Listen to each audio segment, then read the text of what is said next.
so we decided that Saddam Hussein ought to accept something very similar. Now, probably a lot of you know that Saddam has been our boy for a very, very long time. You may remember Abdul Karim Qasim, who was president of Iraq in the early 60s. Qasim came up with a unique concept. He said, Iraqi oil ought to go to benefit the Iraqi people. How novel is that?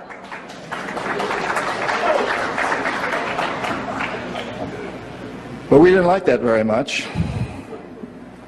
He began to tax the oil companies, particularly the British and some American companies, and threatened to nationalize our oil companies. And so we decided that Qasim had to go. The CIA sent an assassination team. It was headed by a man who was still going through high school, an Iraqi citizen who was still going through high school.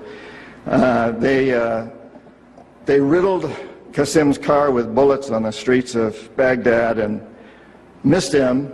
The head of this assassination team was wounded and fled to Syria. His name was Saddam Hussein.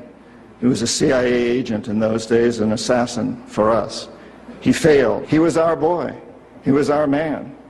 And so, and we sold him a lot of, and gave him a lot of tanks. We built him, Bechtel built him big chemical, I don't know, my father-in-law was chief architect at Bechtel, built Saddam big chemical plants that were used, and we knew that they were used to make mustard gas and other chemical weapons that were being employed against the Kurds and later the Iranians. We knew this, but we sold him these things. You have to remember that Middle Eastern oil is the oil that's used by a great deal of Europe and China and Japan. If we control Middle Eastern oil, we control our biggest potential competitors, Japan, China, Europe.